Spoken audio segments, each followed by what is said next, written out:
Here's the question from DrBotBud chat. What's your funniest story involving a car? So I was driving it was a Firebird. That's what it was. Yeah, okay. And let me double check. And this thing was old and beat up, but that was basically her. And I had the version with T-tops, so I could take out the T-tops. I don't know why this one's falling off the dock. That's pretty great. It must be Kit Night Rider. Okay, I get it. Very cool. So yeah, mine was primer gray. It'd been through the shit. This thing has been beat up more than once. By the time you get it, I bought it for like $1,200.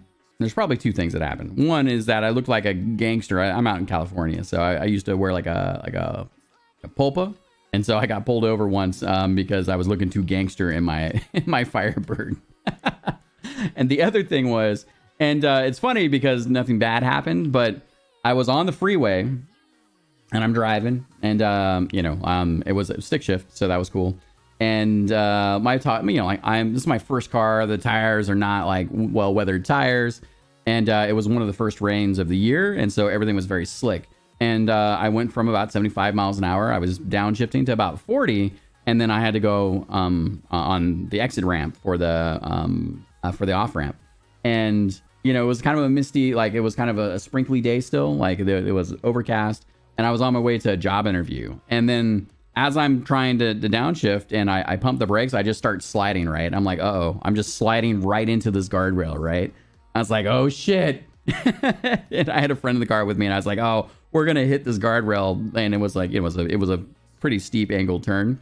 And so I was like, okay, the best I can do is sort of like coast it, right? Like to manage as much as I could because I was sliding. So I got it to slide a little bit, and I angled my tires because it was off to that. I angled them so I would hit tire first, and I hit this thing at about 35 miles an hour, and I literally hit the edge of this guardrail, and it popped me back up, and it slowed me down just enough to where it didn't hit the body of my car at all. It scratched the rim of the car. I hit it so perfectly at 35 miles an hour that I was like, holy shit. And then I got off the freeway, pulled over, and I checked out the entire front of the car and the back. I didn't hit the guard rail at all. And it was a concrete guard, like divide, not a divider, but a off-ramp guard.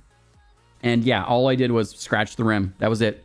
I was like, it couldn't be any, like, it could have been so much worse. And yes, something was going on that day that were made for me to have a perfect guardrail hitting and not wreck my car. So, and then I went to my I think I was like doing a job interview for like a security company or something like that. Very, very long time ago.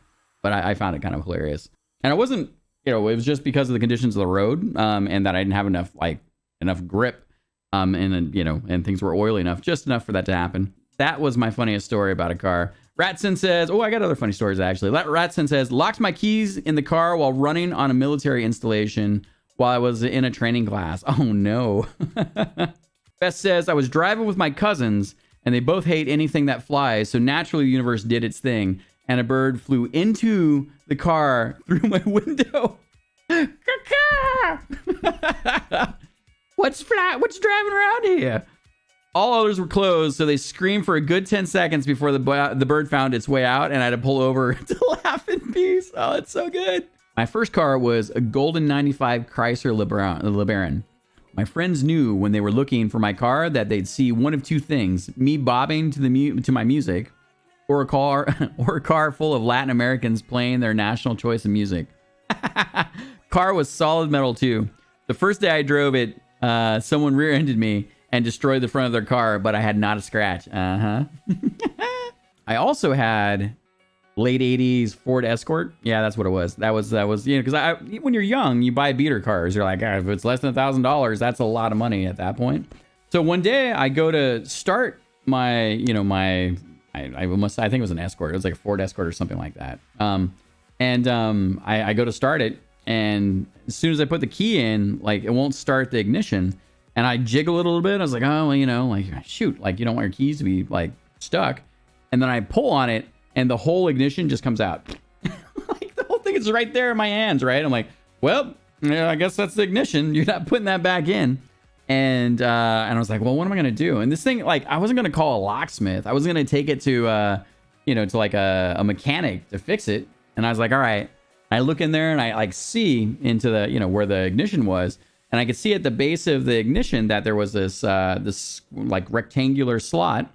And it looked like that was how you turn over the ignition, right? That's all that the lock really did. So I went to the house and I got a screwdriver.